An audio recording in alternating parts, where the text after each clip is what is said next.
So, Overwatch itself has a lot of history, but what is something Overwatch has history with, within and outside the game? Well, it is with the Blizzard game, Heroes of the Storm, and there's still many references to the game still within Overwatch, like the iconic Heroes of My Storm poster, the arcade machines, Fighters of the Storm, which I still think should be made into an actual video game, and of course, the Blizzard World Spawn Room, the Heroes Arcade, which is the most direct reference to the game, with many different themed objects in there based on the game, and even a reference to the Asmodan skin from the game at this basketball game, which is made to be themed after Asmodan. And of course, we can't forget this icon of the game. But I feel like where we should truly begin is going through what heroes did Heroes of the Storm add from Overwatch, and how did they adapt these heroes into their game. First, let's kick off with arguably the most iconic Overwatch hero, Tracer. Tracer was announced in 2015 at BlizzCon, but came out April 19th, 2016. So, Tracer joined Heroes of the Storm a month before Overwatch came out, and was given early to people that pre-ordered Overwatch digitally, and everyone else got the ability to buy her on April 26th, so like a week later. Tracer is one of the heroes in this game who can move while attacking. Tracer has also been given a manual reload, kinda like Overwatch, and an ammo count.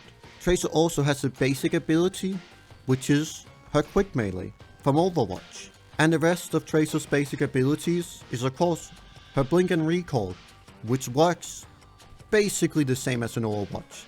Effectively, Tracer is also one of the few heroes in the game with only one ultimate ability, which is gained in the same way as Overwatch, by damaging enemies. So, to say the least, Tracer has been designed as really true to how the original Overwatch played, and I think it is great.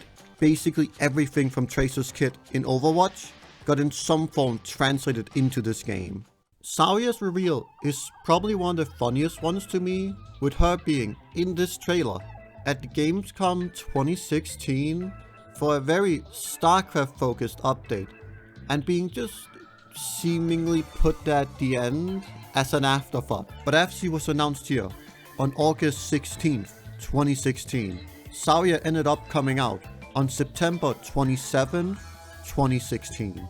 Zarya was able to keep her core identity from Overwatch, where when her barriers are attacked, she gains charge that increases her damage dealt, which in HOTS affects her basic attack damage and her particle grenade damage. Zarya's attack in HOTS also has the ability to pierce enemies, years before Overwatch added that as part of her kit, with perks. Zarya's first ultimate choice in this game is of course her iconic Graviton Surge ability, which does basically the same thing as in Overwatch, but where it gets interesting is her second ultimate ability, which is named Expulsion Zone, which does the opposite of Graviton Surge and pushes enemies away from it, which this same ultimate showed up in the Overwatch Mirror Watch game mode 8 years after Zarya had already had this ultimate in HOTS, which is just super fun that they recreated this ultimate in Overwatch after so much time. On February 3rd, 2017, to announce Lucio in Heroes of the Storm, they had remixes of his songs made, which I think is a fun way to tease Lucio and highlight the fact that he's a musician. Now we just gotta wait for the guy to release a third track. After this, Lucio ended up coming out on February 14th, 2017. Lucio is another example of an Overwatch hero who is able to move while attacking, which I think is amazing that they got this into his kit. Because again, this is what Overwatch heroes can do in their own game. Lucio also has the expected abilities with Boop, Crossfade to change his song, obviously, and Amp It Up to amp up whatever song he is currently playing. And of course, Lucio's movement ability in this game is Wall Ride, just like Overwatch, but obviously it works a bit differently given that Heroes of the Storm is a top-down game. But it is still a really useful traversal tool in this game. And his first ultimate ability is of course Beat Drop, but his former second ultimate is a lot more interesting. Reverse Amp worked in the way that whatever song Lucio was playing currently, that would affect the enemies in the reverse way, So if you're in Speed Song, it slows enemies, and if you're in Heal Song, it damages enemies. Which I did think was a cool concept, but I can see why they got rid of it. This was later replaced with the ultimate ability, High Five, where you can heal an ally and himself and give them the unstoppable condition. Genji was announced on April 24th, 2017, a day before he got his cinematic, Hanamura Showdown, which reuses the Hanamura map made for the iconic Dragon cinematic. Genji also ended up coming out on the same day as this cinematic on April 25th, 2017. Similar to other Overwatch characters, Genji can move while attacking, but this time it is at the end of the attack animation. To keep Genji highly mobile in HUTs, they gave him a new ability called Cyber Agility, which lets him leap great distances, even over what is normally HUT's impassable terrain. Genji's right click has also been turned into an ability similar to what happened to Zarya's right click. Genji's deflect works slightly differently here, with it returning the damage aimed at Genji towards the nearest enemy hero to Genji. Swift Strike works basically the same as Overwatch and resets the cooldown when an enemy is eliminated. Dragon Blade works very similar to Overwatch, and you even need to press the button to swing the sword yourself, kinda like in Overwatch. But where it gets interesting is Genji's second ultimate, X Strike, which is Genji does an X-shaped attack that does massive damage to enemies within the area when he finally activates the final strike. D.Va was announced through the Hanamura Showdown cinematic, which I mentioned earlier, and it showed her showing up to help Genji defeat Diablo, the Lord of Terror. And after getting announced here, D.Va would launch on May 16th, 2017. So like most of the Overwatch heroes, D.Va can attack while moving, and her primary mech attack is able to hit multiple enemies in front of her. Like Overwatch, D.Va has a pilot mode, and when she's in that mode, she can earn ultimate charge to gain a mech back, again, just like in Overwatch. But in comparison to Overwatch, D.Va's pilot mode in this game is a lot more lethal, but as in Overwatch, she is similarly fragile to getting attacked and dying. D.Va's boost is also a very similar direct translation from Overwatch with how they work, where they damage enemies you hit and also make you move fast. And what is noteworthy is that this is how she gets around the map, because she cannot ride mounts like the other heroes. In HUTs, Defense Matrix doesn't stop enemies' damage, but it reduces damage stealth within it. And when she activates Defense Matrix, she is locked in the facing direction that she activated it in. In this game, Self-Destruct is an ultimate ability, but an ability which she can earn just like in Overwatch by damaging enemies. But in HUTs, she also gains charge by taking damage. And like Overwatch, you can combo your boosters with Self-Destruct to get the explosion where you need it to be. D.Va's first ultimate in this game is Bunny Hop, where D.Va becomes unstoppable and will do jumps that will deal damage and slow enemies within the AoE, which is funnily enough based on this emote for D.Va from Overwatch. Her secondary ultimate is Big Shot, which gives her a powerful piercing shot to use in pilot mode, which, something in the vein of this, did later come to Overwatch through Stadium. Later, in August 2020, D.Va got changed to finally have her Overwatch ability, Micro Missiles, which has 2 charges and will slow enemies that it hits. Ana was shown on September 15th, 2017 in the Volskaya Foundry trailer.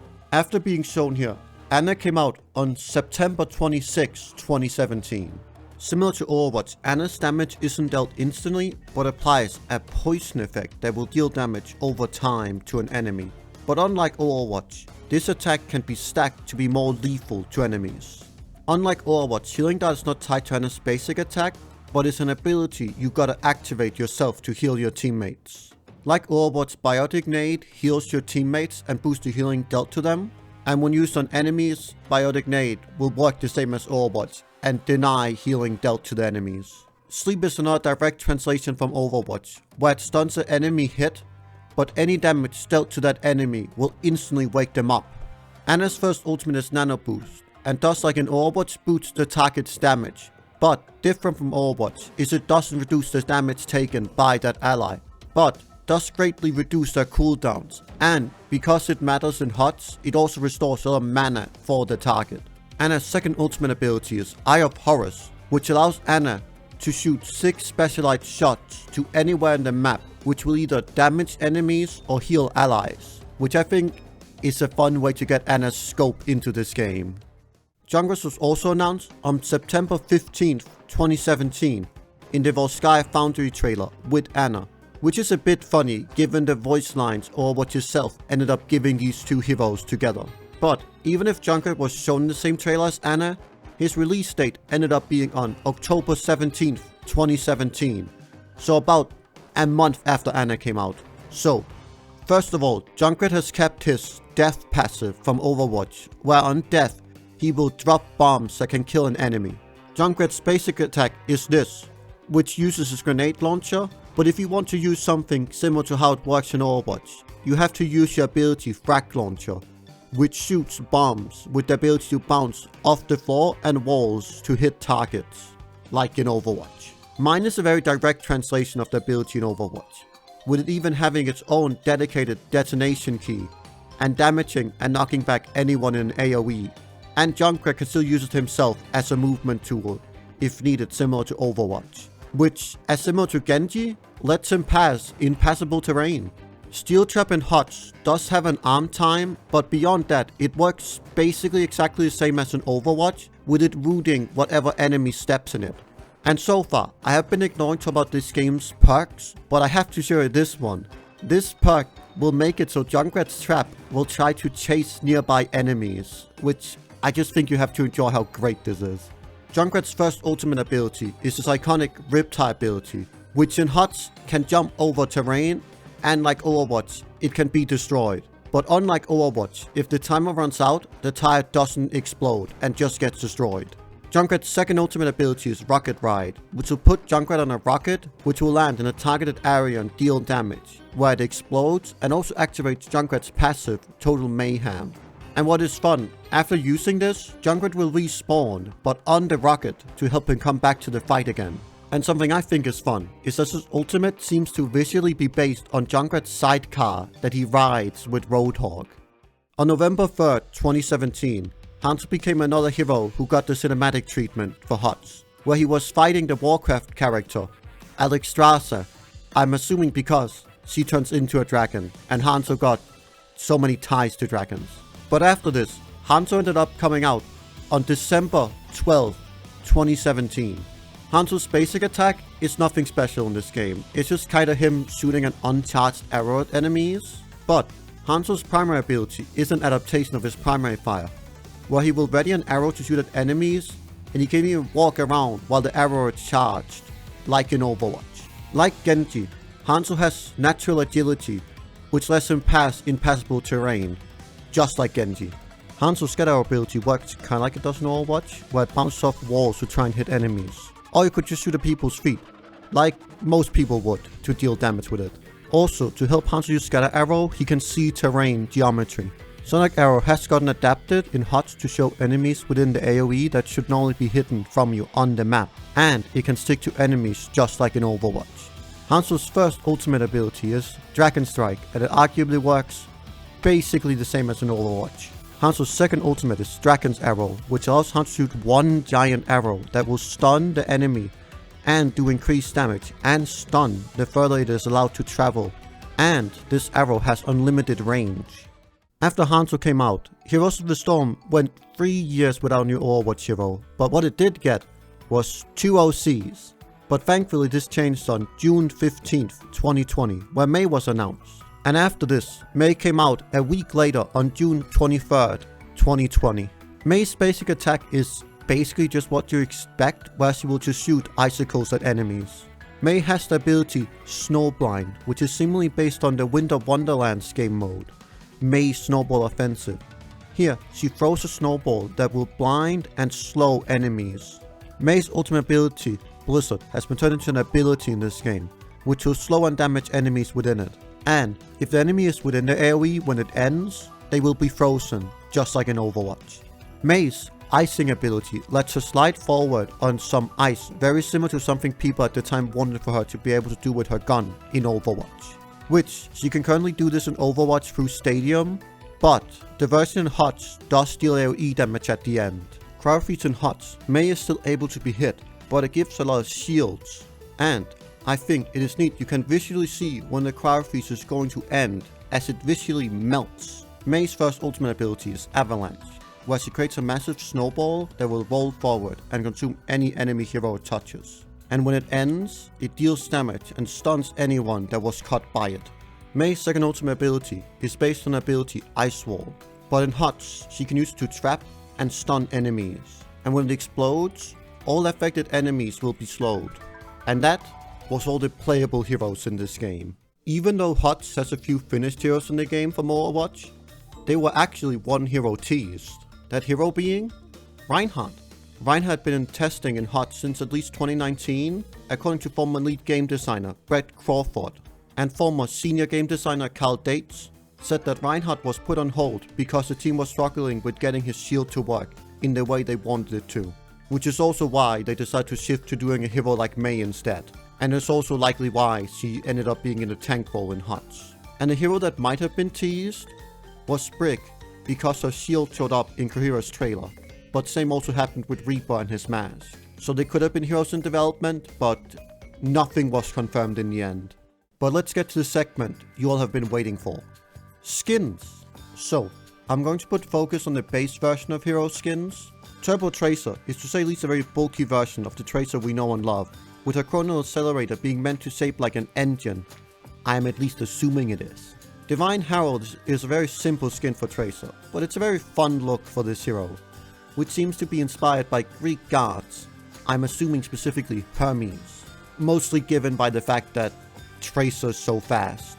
Slip and Stream is simply just a fun, simple summer skin for Tracer, which honestly, I'm surprised Tracer's got no beat skin in Overwatch yet, after having been the poster girl for the game for years now. And this skin even has fun new water VFX, and it replaced her post bomb with a water balloon. Ghost is one of Tracer's StarCraft skins as the Terran faction's Ghost unit, which is a fun outfit to give her after they gave the Widowmaker skin to the Ghost Nova. Obviously the other way around too, where Widowmaker has a Nova skin. And something fun is because Tracer's wearing a mask in the skin, she has a voice filter for the mask. Spectra is a pretty edgy Tracer skin, but something fun is it has new VFX for Tracer's abilities that make them red. So eat your heart out, Mirror Watch Tracer.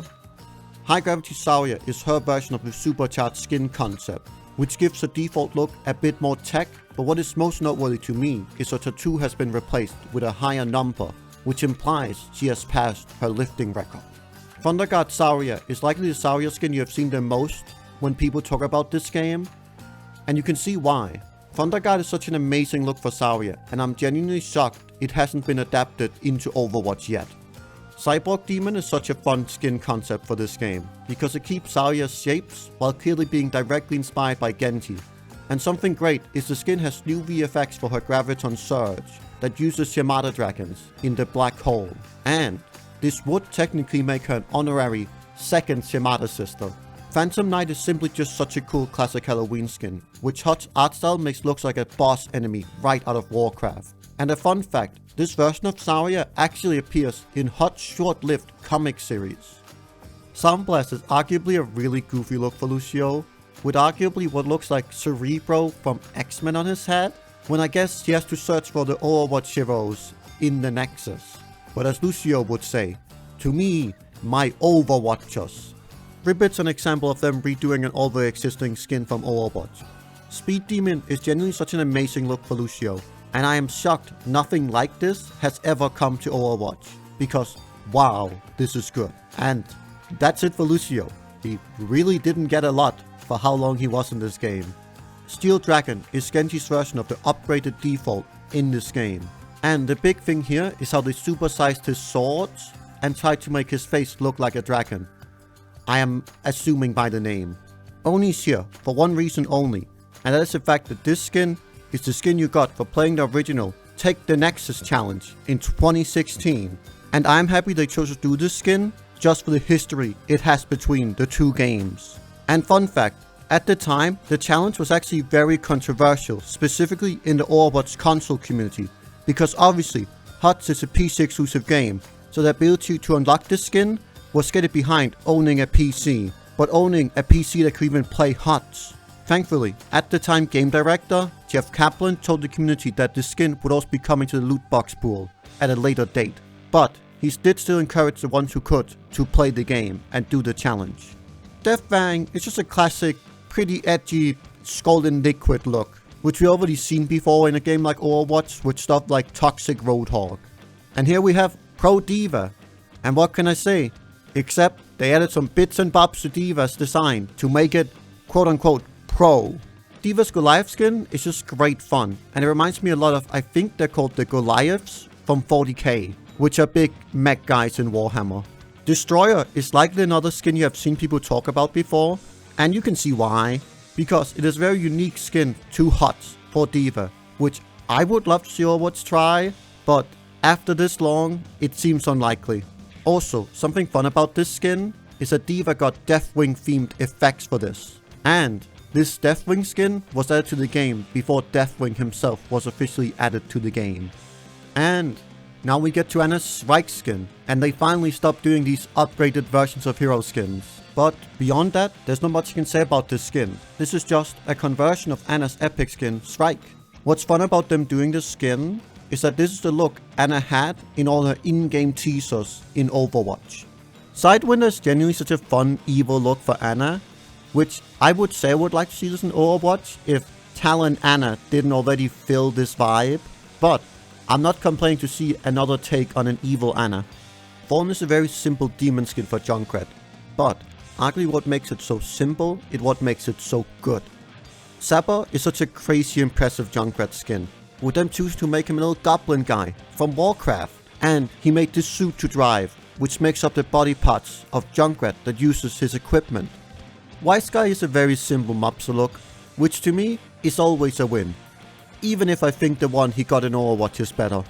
Fastrat is a relatively simple Warcraft look for Hanzo, but to me, reimagined Overwatch heroes as raised from Warcraft is always a fun concept, and I kinda wish we saw more of this often, even in the core Overwatch. American Hanzo is honestly so ridiculous that it makes it amazing, and the fact the team was willing to do a version of Hanzo with eagle tattoos? Genuinely, 10 out of 10 choice. Pajama Party Mei is again such a simple skin concept, but it's such a cute skin to give to Mei. And arguably, any hero, because who doesn't want to have a sleepover with their favorite hero?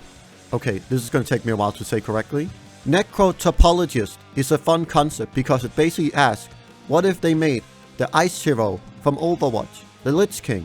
Which to me is a crazy strong concept, especially with the execution they did. It is to me probably the top of my list of a look I really wish they would have in Overwatch 2.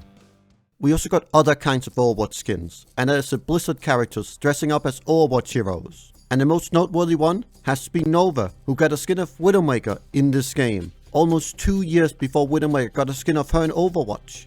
But two other noteworthy skins from this time are these recalls for Tychus, which had Overwatch 1 box art Trace on his shoulder, or Overwatch 1 hero icon Widowmaker on his shoulder. And also, just so I can mention it, Tychus himself also shows up in Overwatch through this Reinhardt skin, which is a recolor of the Raynor skin for Reinhardt. Another noteworthy skin, kinda like this, is for Rexxar from Warcraft, who has a skin with a sticker of Firefighter Mei on the back end of his spear. In the update Ana came out, Heroes of the Storm did even more Overwatch skins, which took many different shapes and sizes. Varian got a skin based on the people working for Volskaya, which makes sense given this skin came out when the Volskaya Industries map got added to the game. Thankfully, we did get a skin of a hero with this Dakar skin based on D.Va's mech, which is a bit funny given this skin came out after D.Va had come out. And again, it is only based on D.Va's mech for some reason.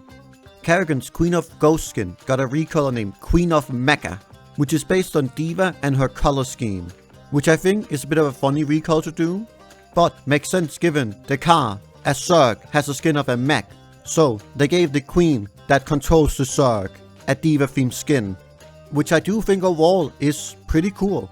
Last skin is for Oreo, which is based on the aesthetic of Hanamura, which is of course a very iconic Overwatch map, but it is a bit funny to say this generic Japanese inspired skin is technically an Overwatch skin, even if it doesn't seem like that at a glance.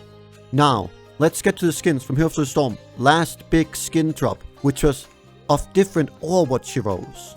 Another guy we got in both games is Raynor, who Reinhardt has a skin of in Overwatch. But in Heroes of the Storm, his skin is of Soldier 76, since their gameplay is more comparable in this instance. Thankfully, Reinhardt still shows up in the game, but as a skin for the hero, Joanna, from the Diablo series. And yes, I know this hero has a mace and a shield, but got a Reinhardt skin. But for what we have heard, the concept for these skins were made years ago, which is why they didn't do Brig, who was playable in Overwatch when they did this collab.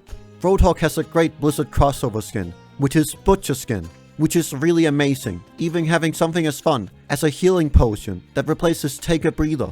So that obviously means that when we go to Heroes of the Storm, that's who has the Hawk skin, right? But the answer is actually no, for a good reason. Hawk skin went to the Abomination Stitches, who was Hot's first hook hero, similar to him. And something I love about this skin is Stitch's open guts actually got replaced with a 3D version of Roadhog's tattoo. And of course, we can't ignore how they gave this skin Stitch's extra arm by using Junkrat's cybernetic one on his back, which is just so fun. Now, I just need a Stitch's skin in Overwatch for Roadhog. And of course, we can't forget Valor Reaper, which is sure something. And if you're confused why they picked Valor, well, it is because she basically has a death blossom like Reaper does. But to me, this skin is a bit too close to a League of Legends Reaper for my liking. But that was all the important skins related to Overwatch in this game. Now, we can finally get to the next segment of cosmetics. Mounts.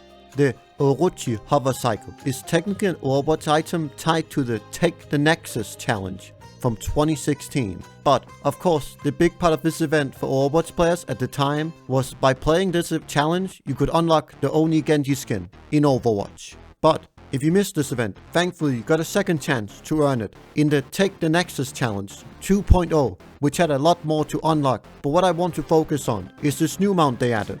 The Busan Police Hover Cycle, which was meant to match with the Police Diva skin that came out at the same time in week 2 of this event. In week 3 of this event, you could unlock another mount, being the Overwatch Nexagon and other items related to the Diva skin from the week before. But I just love how silly this mount is, because it is really just a hexagon with the Overwatch logo on it. And because I'm assuming you're curious, week 4 of this event was you get 10 loot boxes in both Overwatch and HOTS. Tracer's Hover Cycle is exclusive to Tracer for a good reason, since it's the motorcycle that Tracer rode doing the intro to the Storm Rising mission from Overwatch 1 in the Archives event. And to get this mount, you had to buy the BlizzCon Online goodies bundle. Now, let's get to the next big thing. The maps. If you've been an Overwatch fan for a while, I am not really sure I need to introduce this iconic location to you, but I will anyway. Hanamura is one of the most iconic maps in Overwatch, so starting out with doing this map makes so much sense. But what is within this HOTS adaptation of this iconic Overwatch location? Well, I see no better way to start than with the mercenary camps. Fortification camps. These camps got a unique Omnic guy to Heroes of the Storm, who upon getting defeated will give player a turret item they can place down and even put on the payload, which I will explain that payload later. Recon camps. The recon camp, you fight 3 Omnics based on the 1 Omnic that Hanzo hit with his arrow in the Dragon cinematic.